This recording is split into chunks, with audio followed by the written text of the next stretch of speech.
When you look back in hindsight, everything is 2020. In hindsight, we make mistakes, we're learning from it. In hindsight, shaping yesterday and your tomorrow. In hindsight, it's so much clearer now. Have you ever wondered what it takes to transition from being an overworked business operator to a freedom-focused business owner? Pete Mohr, founder of Simplifying Entrepreneurship and host of the Business Owner Breakthrough podcast, has spent over 30 years helping entrepreneurs make this very shift. And with expertise in business coaching and exit planning, Pete shares his journey of transforming businesses and the key principles that lead to sustainable growth and freedom. And today, we'll walk through his signature 5Ps framework: promise, product, process, people, profit, and how you can apply it to your own business. Good morning, Pete. I'm super excited to have you on here today to get us all straight, us young entrepreneurs, in understanding what it takes to be successful. And I'm going to tap into all of those 30 years of experience that you have and hopefully shed some light on some of the things that I may be struggling with, and also for the listeners and the watchers out there as well. So how are you doing today, sir? I am doing awesome, Lee. Thanks so much for having me. I'm super excited for a conversation, excited to be here with you, and of course, excited to be here with the listeners. I think we'll have a good chat. I know we will. Hey, but this is Hindsight, the podcast. So before we get into the 5Ps, before we get into the strategies and skills and everything it takes to have a successful business, we need to talk about you. One, tell us just a little bit about yourself, and then what put you on this path to help us entrepreneurs. And I know part of it is you being an entrepreneur yourself, but just give us a little bit of a history on you and some of the things that you've experienced. You know, it's funny. 30 years goes by quickly, and I only ever worked for somebody, Lee, for about 6 months, about half a year. His name was Peter too. It's actually who I was named after, and it was my dad's best friend, and he had a small business, and I had just finished university. Kind of, he said, you know something about computers, just assuming that I did, even though I wasn't really a computer guy. I'm like, yeah, I can help you out a little bit. And he was trying to computerize his landscaping supply company. So I went in and worked with him for about 6 months or so, setting some stuff up and doing some things. And sort of after we wrapped that project, he said to me, he goes, Pete, I think you need to be your own boss. And I said, yeah, I think I need to too. And that was 1994. And then I went out and did my own thing. I bought a small franchise, Lee, because that's all I could afford. I'd finished university. I paid my way through university. I had at the time $10,000 or thereabouts saved. And this back then we looked at Entrepreneur magazine. The internet wasn't a big thing, right? It was like everything. You go to Entrepreneur magazine and look through all the different opportunities and different things. Found this one called Surface Doctor. And I'm like, this looks good. And it's in my price range. And so I flew down to Atlanta for a little exploration, and then came back and then decided I wanted to move ahead, went down, did my 2 weeks training, came back, got going in September of 1994. And within the first 5 years, that franchise was sold 3 different times to 3 different franchisors. And after the third franchisor took over, I finally said, you know what, this being a franchisee thing is not for me. I defranchised the business and then kind of went my own way, changed the name, did it all properly and legally. And that business still exists 30 years later, I'm happy to say. I had it until 2009, so I had it 15 years, and the guy that owns it now, he actually was the manager of one of my other businesses at the same time. And when I was selling both of these businesses, because we owned another cleaning business that we 10x'd, we bought it at 30 clients, grew it to 300, and he was a big part of that. But when I was selling both of these at the time, he says to me, he goes, Pete, I don't want the business that I run. I want the other one. And so we sold him the other one, and we found a buyer for the cleaning business. And he called me in September last year and he said, I had it for 15 years. You had it for 15 years. It served both of our families well. And that was just like a really nice thing to see that legacy continuing on. And they've done well with it, grew the business and all that sort of stuff. After I exited those businesses, I became a business broker. I went back to school, took my executive MBA during the time I was selling those businesses. And that's how I found what we currently have now, which is Shoetopia. And we own a couple of shoe stores. I'm still a retailer 15 years later. And we have a couple shoe stores there. So I get to practice what I preach in the stuff that I Mhm. do with my business coaching in my own businesses. I get to lead all sorts of different association groups and work with a variety of different business owners through exit planning. I'm a certified exit planner, helping them get ready for sale. I do a lot of family transition work from parents down to Mm. kids. I also Mhm. do, I'm a certified Colby coach too for the Colby assessments. And we overlay Colby assessments for better leadership, better team building, and better hiring processes in the business. So lots of Yeah. different Yeah. stuff. But it all starts with just loving business, I think, Lee. Yeah. Well, it all started with Peter saying, "Hey, I think you need to get your own business or run your own business." And I want to know, like, what prompted Peter, who you are fondly named Yeah, after, yeah, what yeah. prompted Peter to say that to you? He's an interesting. My parents were entrepreneurial too. My Yeah. mom was Yeah. a former school teacher, and when she gave up teaching school to bring up my sister and I, she was always doing stuff. She was building, making crafts and selling them at Mhm. markets and selling them to different stores and different. She was of entrepreneurial nature. And my Right. dad, although he didn't own his own business, he ran a division of a larger business as though it was his own for 40 years. So kind of grew Yeah. up in that sort of entrepreneurial spirit. Lots of retailers, lots of farmers, lots of people around me and family and friends that were business owners. So, you know, when I was younger, part of the way I paid for a good portion of my school and stuff was I had little lawn cutting businesses and landscaping businesses and stuff. Mm. And Peter, who we were just chatting about, always helped me with my marketing on that stuff. He was an awesome marketer. And I would go to him and I say, Pete, how should I look at this? So he was always a mentor to me too. Like I said, my dad's best friend. So Mhm. I was Mhm. always chatting with him, chatting with my dad, chatting with some other, relatives that we had that were in business and stuff as I was starting that journey as a lot of small business Yeah. owners do, before like in high school and all through university ran businesses of my own to kind of test and try different things, see if I liked it before I Mhm. branched out and actually did something, full Yeah. time after university. Man, that's interesting because if I were to just look at my own journey, like I didn't have that entrepreneurial, aura around me. It Yeah. was, go to school, get a job, those things. So it's always about working for somebody else, Hmm. right?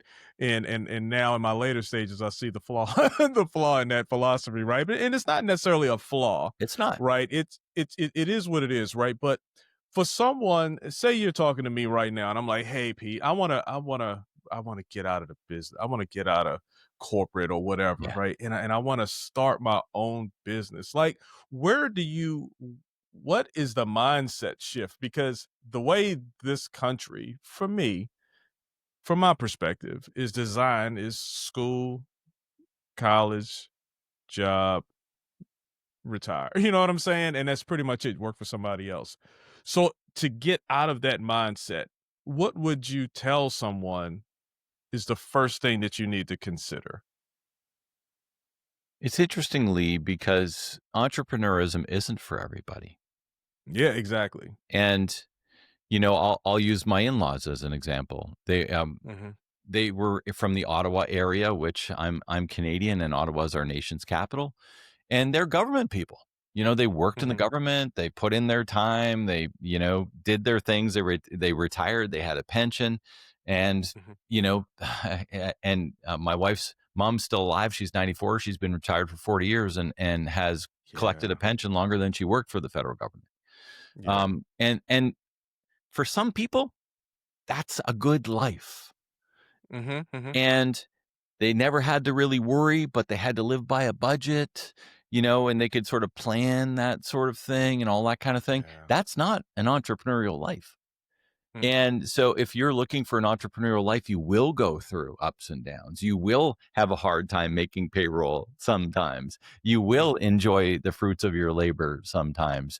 And if having this sort of up and down type thing is going to give you extreme anxiety and extreme stress and is going to cause problems for your partner at home and your family and all this sort of stuff, then maybe being a business owner isn't for you.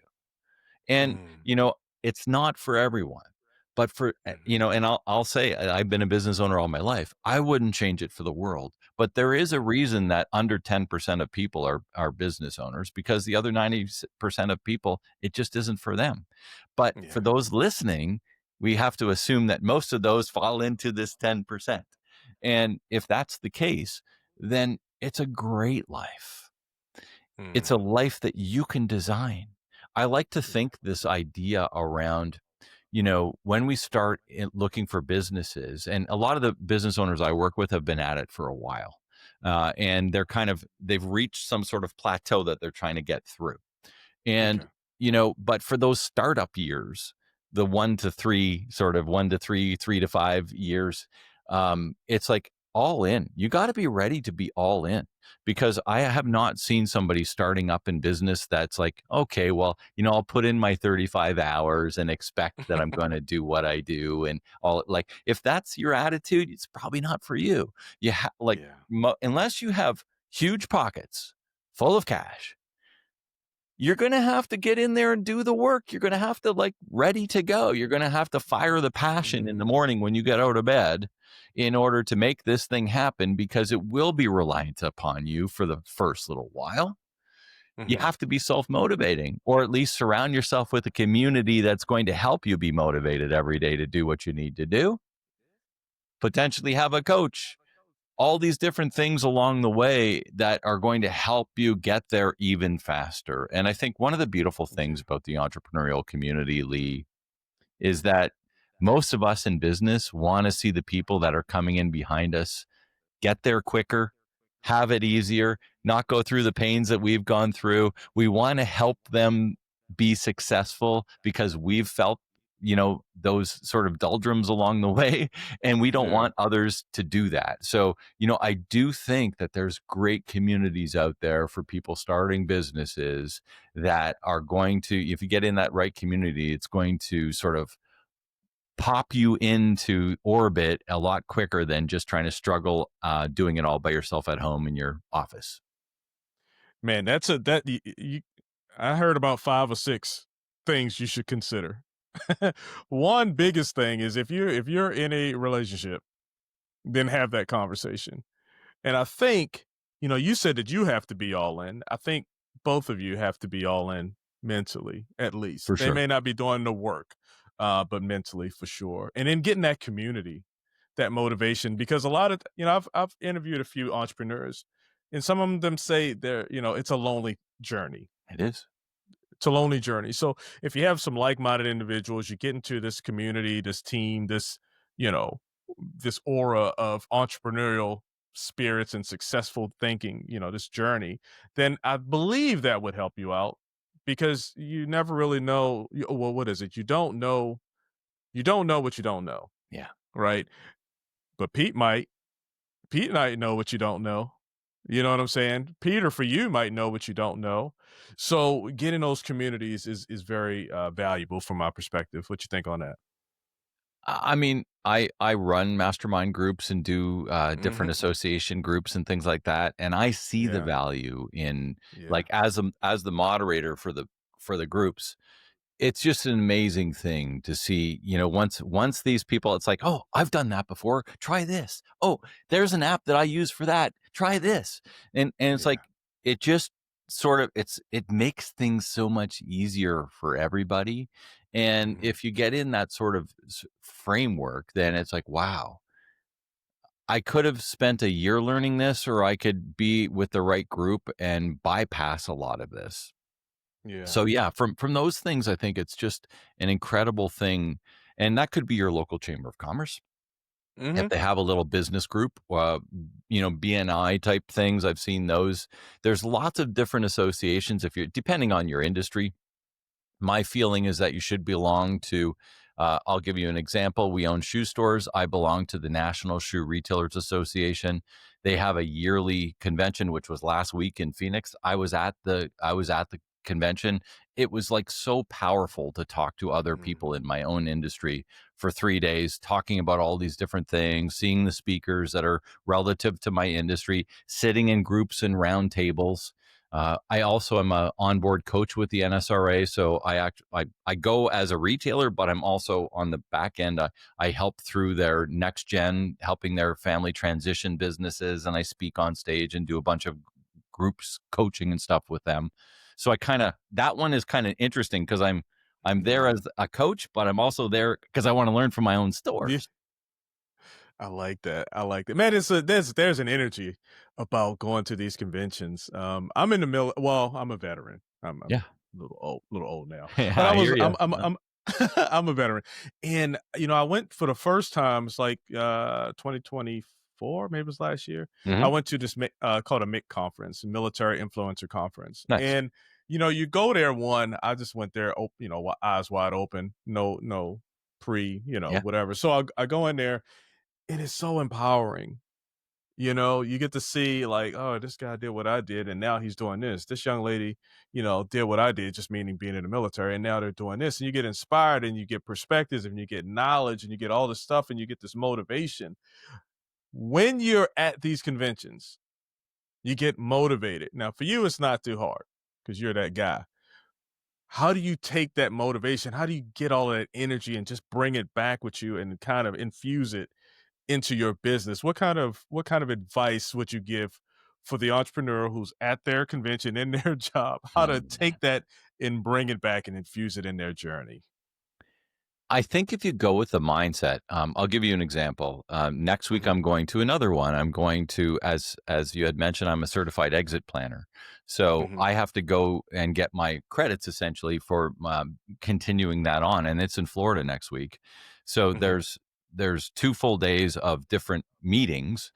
I've already and I spent about an hour this morning going through all of the briefs of all of the different meetings, all of the different presentations, so that I can go into that meeting even better prepared than just kind of showing up. But I want to know specifically which ones I want to hit because there's a lot of these conventions, there's multiple talks going on at the same time.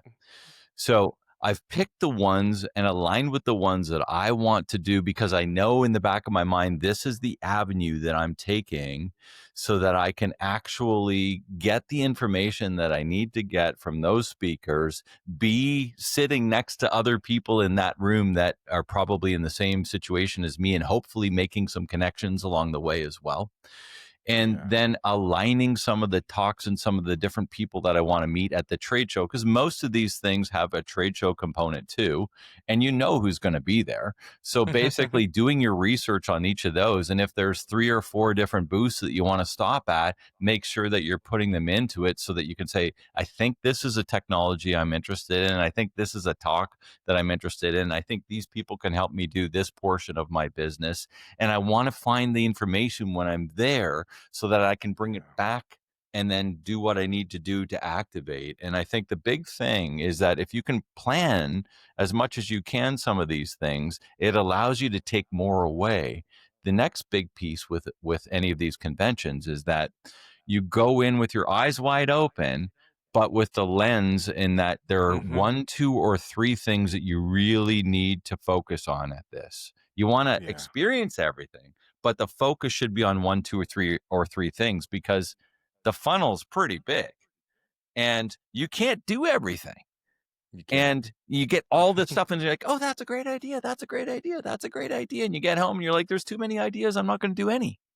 Mm, So if you I go like it. in with the focus of the 1, 2, or 3 things that you're really hoping to do, you're going to get yourself educated and learn and speak to the people all about those 1, 2, or 3 things.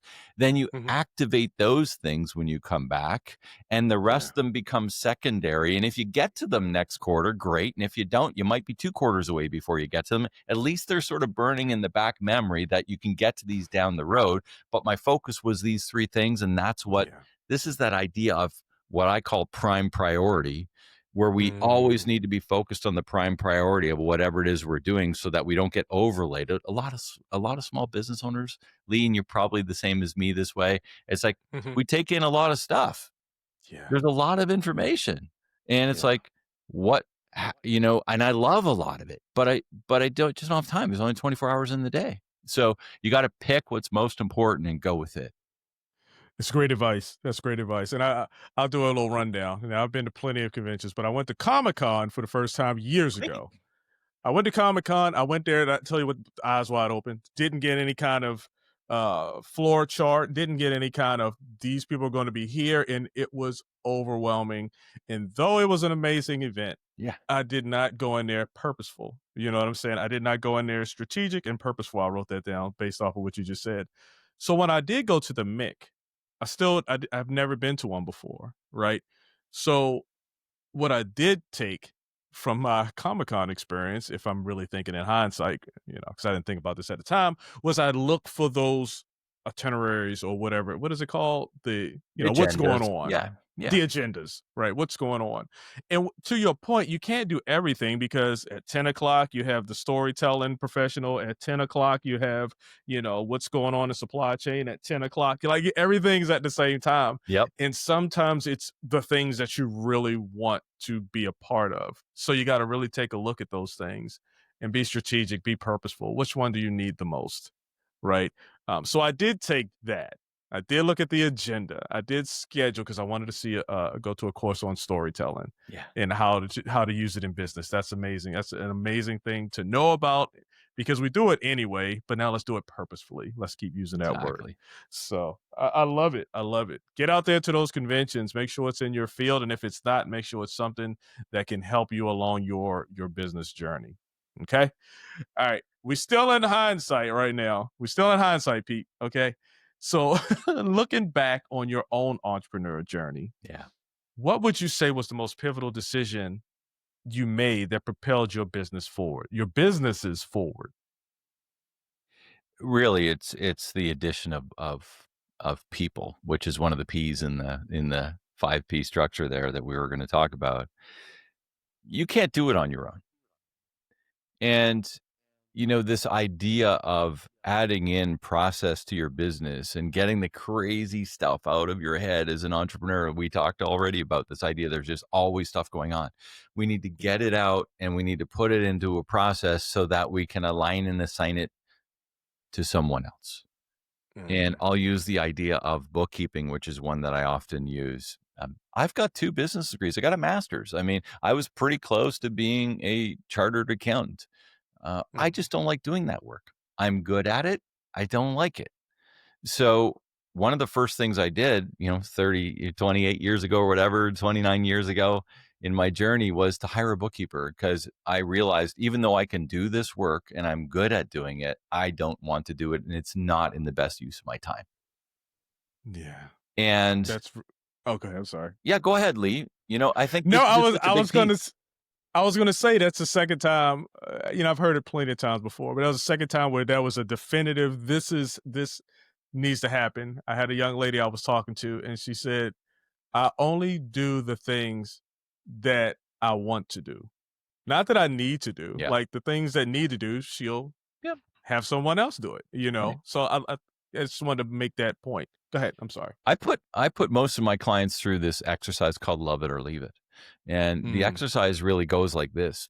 You list all of the things that you are personally accountable for. I answer the phone. I take up the garbage. I do all the sales. I hire all the people. I did, all these different, I do the book work, whatever the case is, all of the things. And then you start putting beside it how much time each of these takes you in a given week. And then you start putting beside it, do I love it and I'm good at it? Do I love it and I'm not good at it? Am I not good at it, but I still love it? Or am I not good at it and I don't love it? And when you start looking at this, so many business owners are living a great percentage of their weekly hours in this area, which is I'm good at it, but I don't love it. And it's really unfortunate because the idea behind being in business is that you're crafting your own life and your business should be there to support the life that you want to live, not you always there holding up and supporting the business. And so if you're like Atlas underneath the globe, holding up the entire world all the time, that's not real fun. Yeah. That's not why you got into business. You got into business, maybe left corporate life and all this kind of stuff because you're feeling as though you wanted to go out and do your own thing so that you could have a better life, not one that was tied to holding up your business all the time. And so the way to move through this, and We started off by saying, hey, listen, if you're in startup mode, you got to do it, and you have to. So there's this sort of idea that first 3 to 5 years, you're going to be putting in your time. You're going to be making a lot of decisions. You're going to be doing that sort of stuff. But once you get there, if that's still you in year 20 or year 25 or whatever the case, then we got some work to do. It's like, come on, man. Mm. Yeah. It's like we can hire somebody now. We can set up some process. You're not the only one that knows how to do this stuff, even though sometimes a lot of small business owners think that they are. They're Yeah. not. There's other Yeah. people that can do the work, and they might not be 100% to you, but if they're 95% to you, and you can free up 5 hours a week times 50 hours, 250 hours a week of your time back, that's kind of a nice thing. Yeah. That's a good lesson I learned in the military. Because they're always the good thing about the military, from my perspective, is it's always teaching leaders. It's always training Yeah. leaders or developing or culturing leadership. Love it. And one of the things that was a focus that was bottom line is a lot of times you know how to do something and you do it very well, right? But maybe you don't like to do it, and so you get someone else to do it. A lot of times you said 95% or whatever the percentage is, they may not do it the way you're going to do it, right? They may do it better, they may do it a little not as good, whatever the case may be. But in the military, they told us to just sit back, just tell them to do something. Don't you do it for them. Don't show them how to do it. Just give them the information, give them the message, tell them what needs to get done, and sit back and watch. Because not only are you giving them, you're empowering them and giving them accountability for what it is that they're doing, you can also learn, right? And a lot of times you get so disconnected from things because you're focusing on everything. Your atlas holding up the whole Mhm. world, and your mind is percentages in each area that you need new eyes, you need a new perspective, you need someone to come in and help you out, right? So anyway, that's just my philosophy, something that I learned in the military. I love it. I still do it today. I'll just tell people, hey, do this, and I'll just watch. Take these rocks over. I need these rocks from here. I need them over there by the fence. See what happens. You're gonna get some people that just move the rocks over by the fence. You're gonna have someone who may build a wall, whatever, right? Like however they interpret it, and be like, okay, okay. So, and the other thing that does, and I'll stop talking, is that it helps you with your communication skills as well. Because a lot of times you have something in your head, but you're not communicating effectively. So if you just try to say it, see what happens, and then you can look in the mirror, all these different things. I like it. All right. So you spent decades building businesses. Yeah. From your perspective, and this is hard because there are a lot of skills out there. What are the top 3 skills you believe every entrepreneur needs to master? Before I get to that, I want to just tag on one last thing to our last segment. Oh, please, please. Yeah. When you were talking about that, just sit and watch them. And one of the things that I hear a lot from the people that I coach, it's like, it just drives me crazy when my I team know. I doesn't know. do stuff. Like, they might have been there for 5 years, 7 years. Like, they should know this by now. Mm, And the idea is, and you mentioned the word empower, is the fact that it's really not usually that person's fault. It's the leader's fault because they actually haven't empowered them. They haven't aligned and assigned and actually transferred the accountability to them.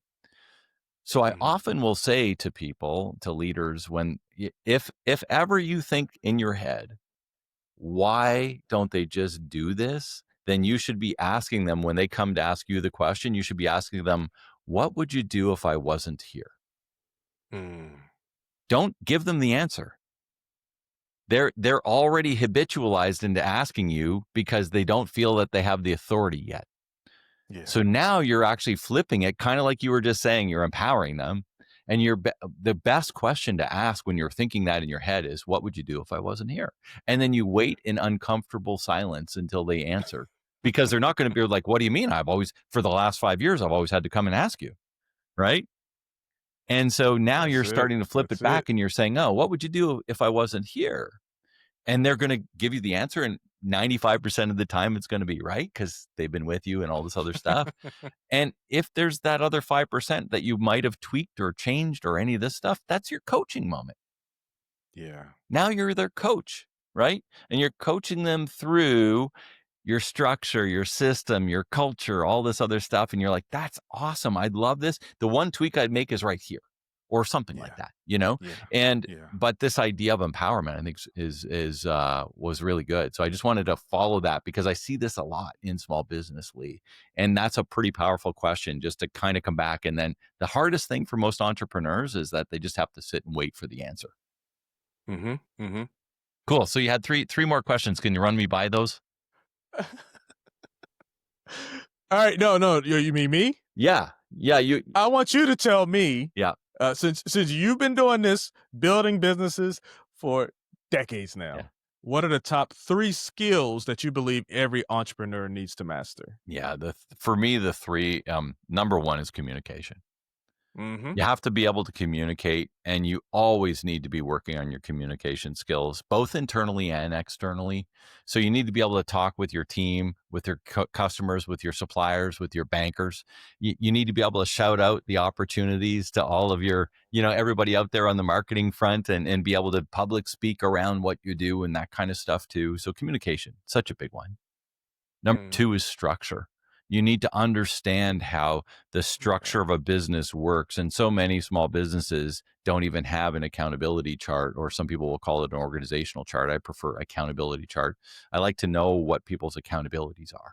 And Love so that. they don't even have that. And well, everybody knows there's only 6 people, or everybody knows there's only 10 people. It's like, They well, no, don't. not everybody knows. And we They need to don't. have this clearly aligned and assigned, clearly laid out. Everybody needs to have their accountabilities. Everybody wants clarity, which comes back to the third, which is you need to hone your accountability skills.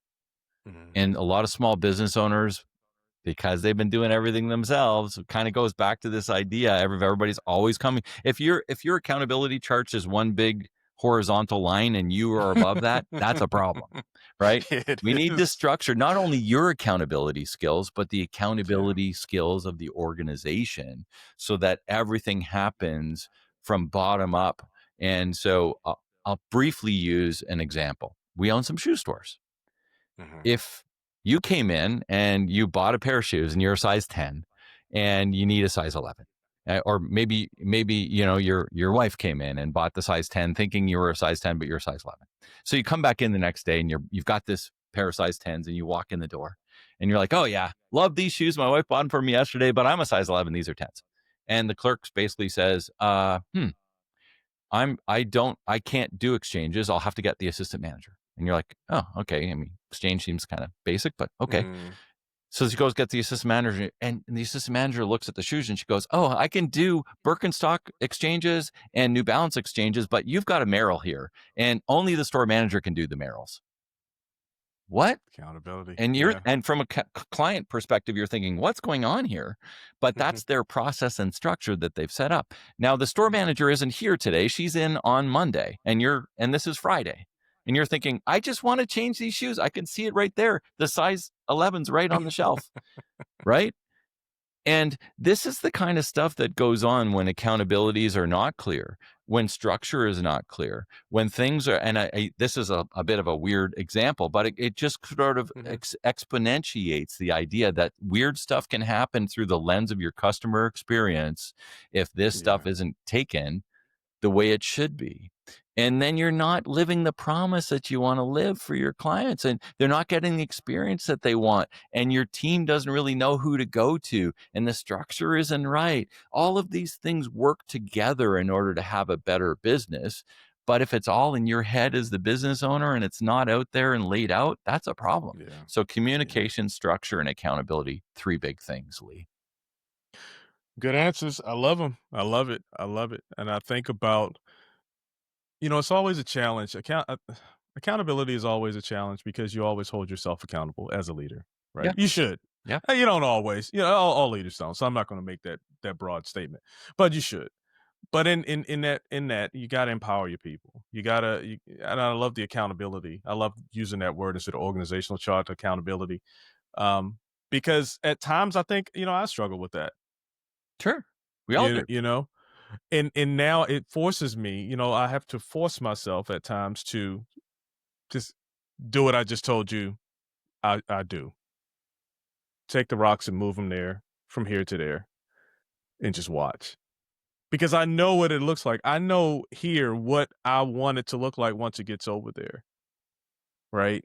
And I could do it, but and whenever you decide to do one thing, you're neglecting something else, right? So You are. does it make sense for me to be moving rocks when I'm the CEO of X, right? It doesn't make It sense. doesn't make So sense for me to do a customer exchange, when I've yeah, got a team that does that sort of stuff at our shoe stores. So, and it but and people, really yeah, really quick, just to, and I don't mean to cut you off, but really quick, the reason why I say it doesn't make sense has nothing to do with his or her position no, as CEO. It just has to do with the flow exactly.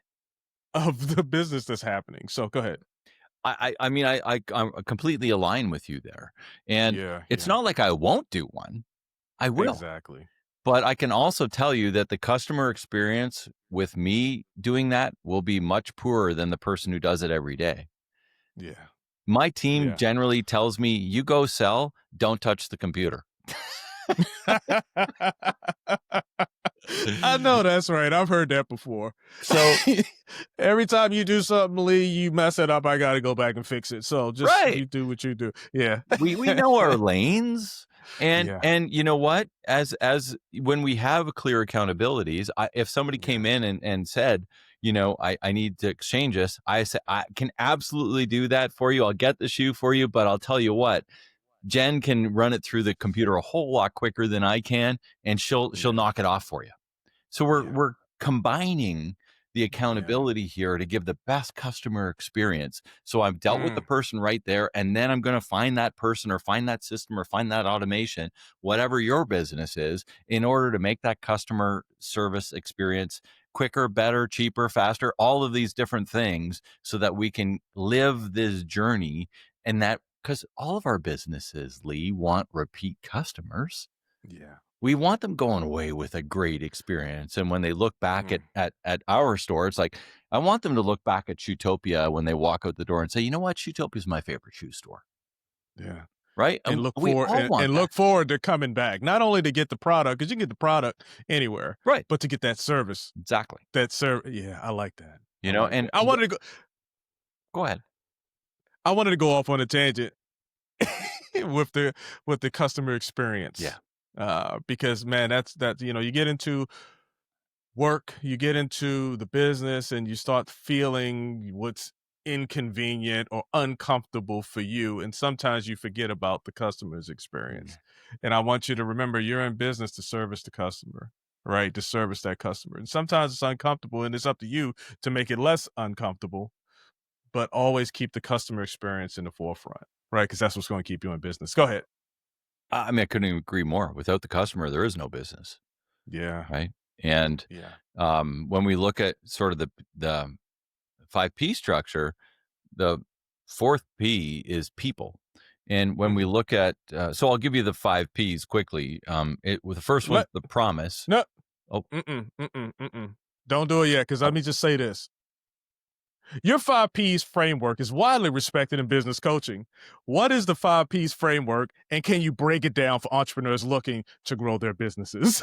yeah, Now you man. can go ahead. I wrote that question. I want to come in with some power, and you was about to pull it away from me. No, Sorry, but I just love it. And for me, and I've added another P. I'll hit you with okay. that one too. But I did write a small book on the 5Ps, but I've since added one because it comes up in every conversation, and I'm sure it'll come up in this one too. But it all Okay. starts with the bedrock, and the bedrock is your promise. It's not your culture. It's not your mission. It's not your vision. Those are internally facing, which we do need to do in your guiding principles and all that stuff too. But it's not sort of part of this pack. This pack, the promise is what you're shouting out on top of the mountain. It's what you do. And basically the promise is understand what your pain point is, that what your client's pain point is. Understand the unique way that you solve that pain point so that they can live a better life. Mm. Because people only put down their dollars when they see a better life. Mm-hmm. And so we need to understand their pain.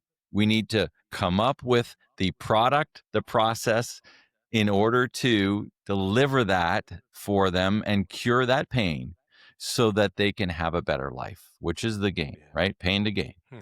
And if you think of the better life in every experience there, that's what you're selling. You're selling a better life every time. So when Yeah. we look at the promotion, which is that other P, now you've got your language for everything that you're doing for your clients, because you're actually taking their pain points, solving them through your unique structures, and then giving them a better life. So if we're buying a steak for supper tonight, what are we thinking of? We're thinking, oh man, it's going to smell good. It's going to taste awesome. I'm thinking about my better life when I'm buying that $20 steak now. It's as crazy as much as Yeah. have they gone up. But, regardless, if I'm buying coaching program, I'm like, I'm having this issue in my business. Here's the structure, and this is all laid out, and I can see my better life through using a coaching program. If I'm buying a pair of shoes, it's like, I'm tired of feeling my feet are sore, and I'm in my work boots all day, and I need to get something that's better. I'm going to go to Shootopia to get a better pair of work boots and get into something that's going to give me comfort for my 12-hour shift, right? Yeah. So this is the promise that we're doing. Now what we have to do is we have to align the product, or if you're a service-based business, service to that promise, the process to that promise, the people to that promise, so that we can promote it properly in order to arrive to the profit. And of course, we could talk at length with any of those P's, but really and truly, it all starts with the bedrock of the promise. And what I see with people who have been in business for a while is that they have a promise that they're trying to live that's 20 years old, but their customers don't want that promise anymore. I missed one. Yeah, we got Promise, product. product. Yep. Promote, people, and profit. Yeah. Okay. Yeah. So we need to make sure that these, the alignment is such an important word here. We need to make sure that our product, or if you're a service-based business, the same sort of thing, whatever you're doing is aligned to that promise. If it's not completely aligned, the marketing message is wrong. The promotion's wrong. It's not delivering, right? We need to have the right process in place. It has to be detailed. It has to be documented. It has to be aligned and assigned to the right people. Yeah. And people's broken down into 3 different areas. 1, your ideal client. 2, your ideal teammate who's helping deliver your promise. 3, your ideal outsourced supplier. So whether you're a shoe company selling shoes, or whether you're a service business that has to align with certain services in order to develop and deliver your ultimate product, that has to be in alignment. If they're out of alignment, it's not being delivered. Yeah. So then we have this whole thing together. Now we're going to promote it, right? And once we start promoting it and you see this alignment, and we've worked through all these things, the language, you talked about telling a story. I mean, I worked with Donald Miller as a story brand business made simple coach for several years. And telling the story is I love that just book. an important piece. It gives you all the language for your website. It gives you all the language for your Instagram posts. It gives you all the language for everything that you need to do, so that you can clearly articulate what it is you do, from the promise right through the product, the process, and the people. You're going to actually be talking to people that want what you want, not the people that don't. All of these different things in alignment, such an important piece, because when everything is humming, when everything's geared up and rolling along, the profit comes. And that's what we're all trying to get to. We're trying to get to the profit, because when we get to the profit, we can buy stuff with the profit. And whether you're buying somebody else's time to help you free up some of your time, whether you choose to buy another business because you want to do that, whether you choose to buy a triplex because you want to diversify your income, it doesn't matter. But the choices of profit don't come until there are profit dollars in your business. And so we need to get there through this proper alignment, because once we get there, now we have other things to think about, and other things that can get our creative juices going and sort of carry on the entrepreneurial journey, right, Lee? I like it. I like it. I tell you what, I hope, and I told you at the beginning, I was excited to talk to you. Selfishly, because I wanted to get some info from you, right? And hopefully everyone out there, look, I'm taking notes. Love it. As it goes along, right? Let's keep in mind those 5 P's. You talked about the 3 types of people. right? Yeah. Your coworker, your client, and who you outsource through.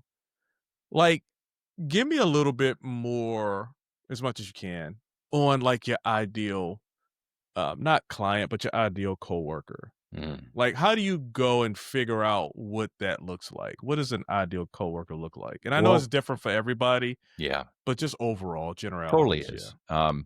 First of all, it depends on where you're at in business, right? Do you Yeah. need a jack of all trades because it's just you and you need to have Yeah. one that your next person?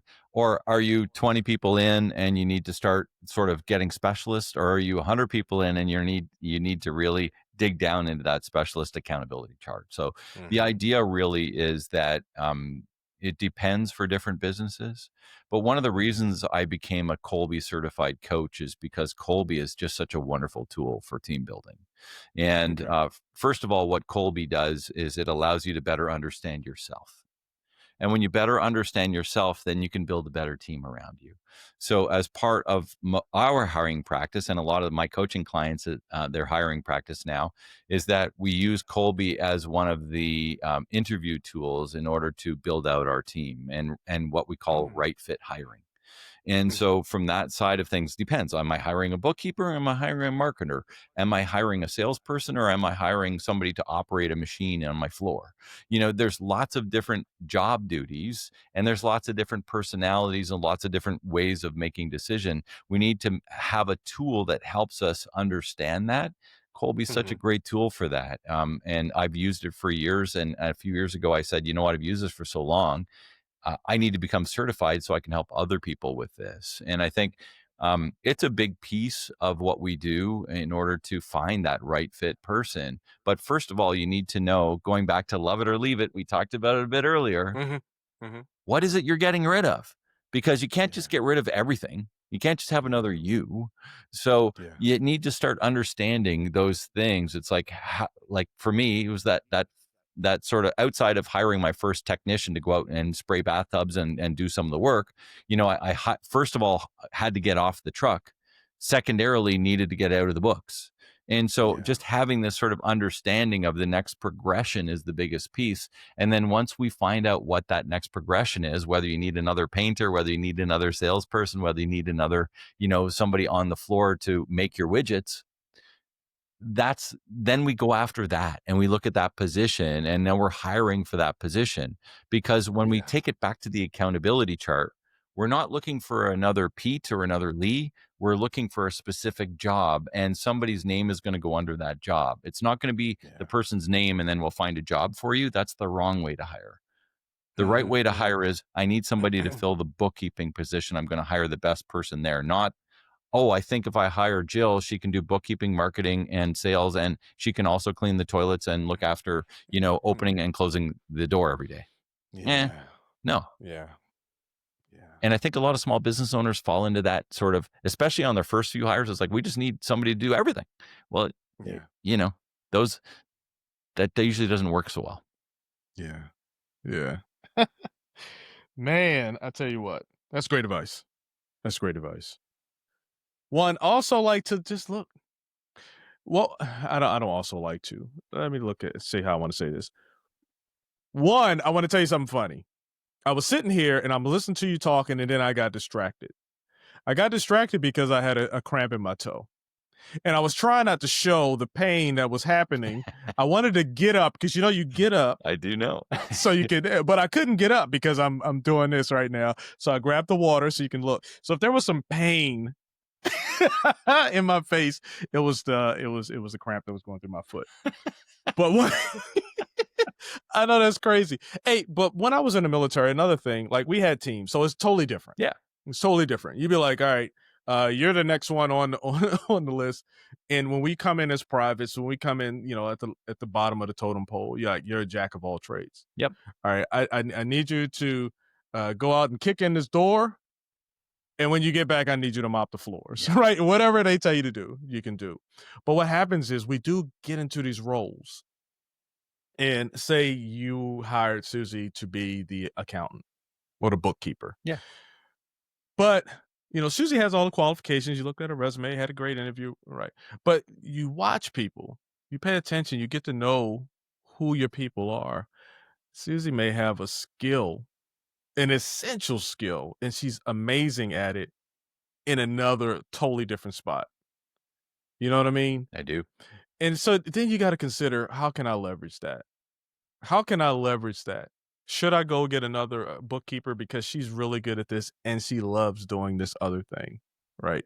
You could talk about career progression or whatever, whatever the case may be. Bottom line is, pay attention to your employees, pay attention to your coworkers, your teammates, because in the army, man, we had people that could do all kinds of stuff.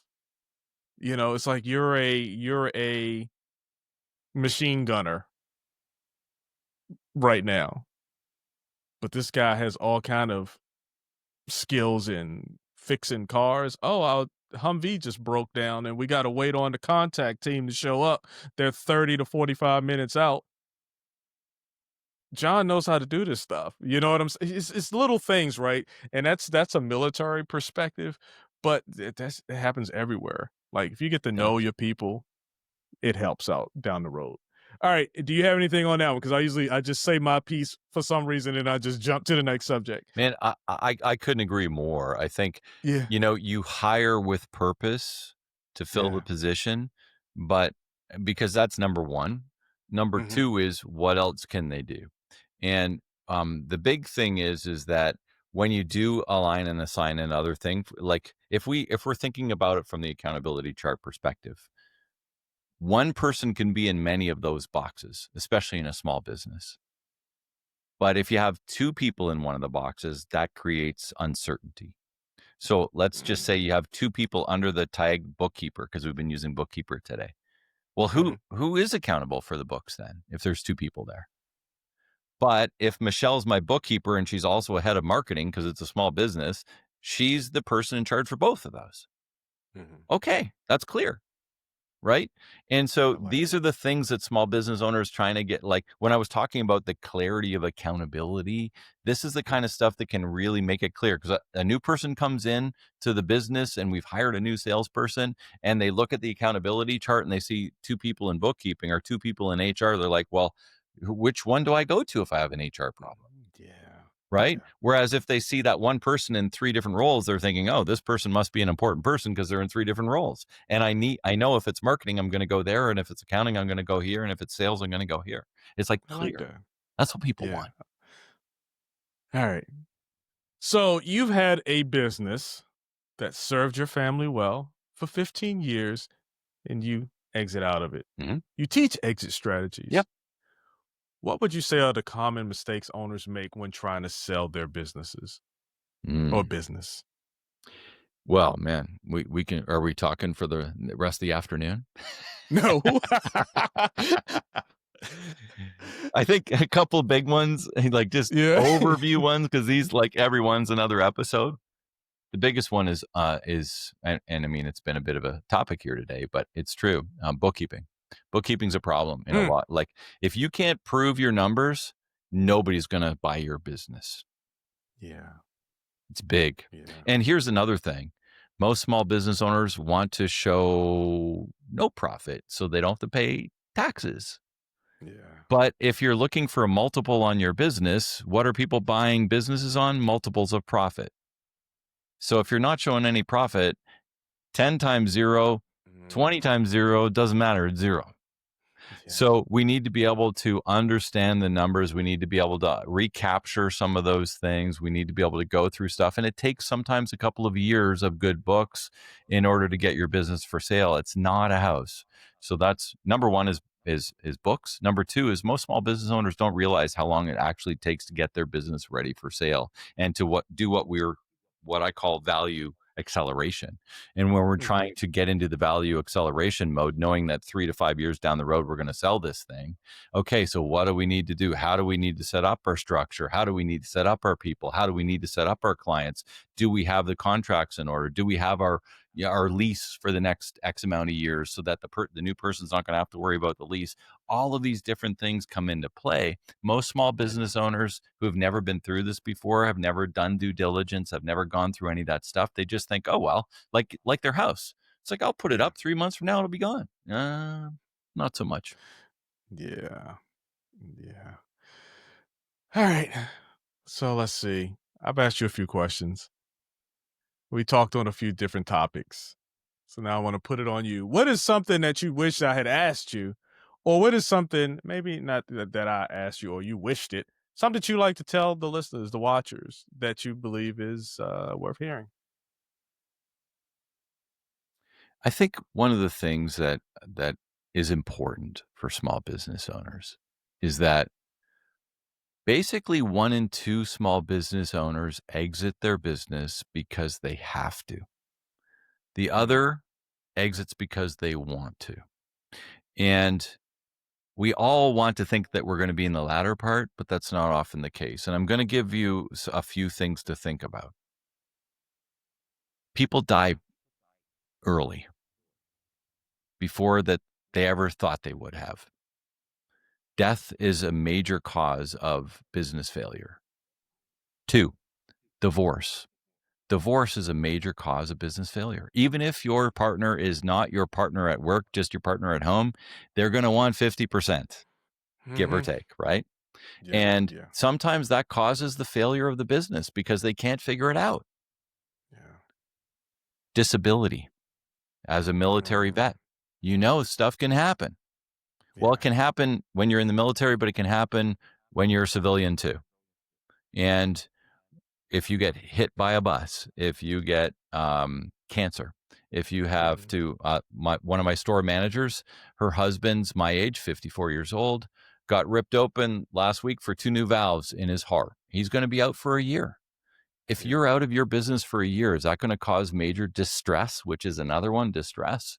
And distress could be tariffs, could be COVID, could be all these other things that happen that we never know are coming in, but could deeply affect our business. So we need to be prepared. We need to have our business prepared to exit not only when we want to, 5 years, 10 years, 20 years down the road, but always so that it's mhm. ready to go if needed. And then the next piece, the other half, it's like, okay, well, if you are ready and you are thinking now's the time, it usually takes a couple of years to get it up and ready. And then another year, year and a half to actually do the transaction and for you to be out. Because even when transactions happen, Wow. there's often a lot of times where that owner, the new owner, is asking you to stay on board for a while. That's a normal Mm, thing with a lot of small business transfers. So, think about the timeline and think about the fact that if one of those D's happen, death, divorce, disability, distress, these kind of things, and partnership divorce too is another one, right? Like if you have a business yeah, partner and you yeah. guys aren't seeing eye to eye, that causes problems. We need to set our businesses up for successful exit. And we need to maximize the amount of money that it's going to be worth so that when and if, because guaranteed you will exit your business someday, Yeah, it's ready to go. yeah. Like it. Wow. Whew. That's some insight. I tell you, those D's, they're powerful, but they're real. They are real. They're You know, real. Happens every day, obviously. does. So, And for those listening, you probably know somebody that one of those has happened to, and you're thinking, "Oh my gosh, yeah, yeah, they did get a yeah, divorce, and the business didn't last, or that person did die prematurely, or that person did get cancer, and there was some issues." And so yeah. all of these different things can cause major disruption, and so we want to have the people in place, the process in place, all of those Mhm. P's that we talked about earlier. That's the way you set your business up, whether you're setting it up to run a successful business for yourself so that you're building over the next several years, or whether you're setting it up so that somebody else can sit in your chair next week after it's transitioned. It doesn't matter. Yeah, It's the same process. yeah. I like it. Pete, thank you. Thank you so much. Hey, how can the listeners connect with you and learn more about simplifying entrepreneurship and maximizing their business potential? Hey, and by the way, your website is amazing. You Oh, have a lot of thanks. free content on there. Easy to connect with you on there. So, and if anyone's interested, if you got that, maybe I should make sure you go out, and he's going to tell you where to go right now. The best place really is just go to my name, which is Pete Mohr, Mohr, I like to say the correct way to spell it. So, it's Pete-Mohr, Mohr.com. From there, you can get to my exit planning site, to the Simplifying Entrepreneurship site, to my Colby site for Colby Coach. All of the things we've talked about today, they all have their own sites, Yeah. and a lot of free downloads, all that stuff. But it all starts at Pete-Mohr.com. You got any social media or Yeah, for sure. just the I'm on site? LinkedIn, same name, of course, and Instagram, Facebook, Pete Mohr. You'll find me. All right, I love it. Hey, YouTube. that was YouTube. Yeah, Yeah, because it's you got all the there. podcast. Right? Yeah. Do you still do the podcast? The Business Owner Breakthrough, I've taken, we had about a couple hundred episodes, and I'm really not releasing as much anymore. I'm just kind of releasing one or so a month now, but there's a couple Yeah. hundred episodes there. And the live one now is for footwear retailers. It's called The Footwear Retailer, and that's the one that we're spending a little bit more time on these days. I like it. Why? Because it's purposeful. It's what he's doing now. Hey, look, that was a masterclass in entrepreneurship. And Pete Mohr, look, you've given us an invaluable insight into the critical skills every business owner must develop, from mastering communication and processes to ensuring accountability within your team. And Pete, look, your real world experiences. Yeah, you know what's funny? I always like to talk to people and have them talk about the challenges. Yeah. Like, did you have any challenges from Fun. this? You did. Okay. Of course. So We all we do. can talk about that later. Yeah. The point is you got to keep taking that next step. You got to keep moving forward. You got to be purposeful, have your eyes on the prize. And I think that served Pete well. Pete didn't tell you any of the things when he fell down in 2017 after the blah, blah, blah, right? I got lots of it them. happens. Yeah. It happens. I think, we got back when we started everything here, Lee, we said, entrepreneurism isn't for anyone or for Yeah. everyone. And as much as I've had my downs, and I have, I've had so many great ups. We've had such a great life being a business owner, my wife and I and my family and 3 kids and all that kind of stuff. It's given us a great life, and I wouldn't trade it for the world. And I think, for those of you who are okay with the ups and downs in life, you're going to go through some downs, you're going to go through some ups. It's a great life to be a business owner. I get it. And what I always tell people, or I don't always tell people this, but what I try to tell them is just a moment in time. Sometimes you hit some roadblocks, right? It's a moment in time. Darn You right. got to keep your mind focused and figure out how to navigate through it, right? Don't just give up every time something comes in your path. But thank you once again for coming on the show. You're amazing. Been a Thank you. Hold pleasure. on, let me do this. Real talk. I'm sitting here. I'm not even lying. I got notes. I'm ready to go. I'm ready to Sweet. go. Let me know what I can do to help you. Oh, absolutely. I appreciate you. And for the listeners out there, be sure to subscribe to Hindsight the podcast and stay tuned for more episodes that bring you the best strategies for growth and success. And always, always, always be more. I'll talk to you soon. Bye. Hey, thanks for joining me here on Hindsight the podcast. I'm your host, Lee Jones. I hope you enjoyed this episode. I know I did. And while I have you here, why don't you take your mouse, go over and click on that subscribe button. No, not right there. Over to the right. No, down, right there. Boom. Thank you. Now, thank you for subscribing to Hindsight the podcast. I'm your host, Lee Jones.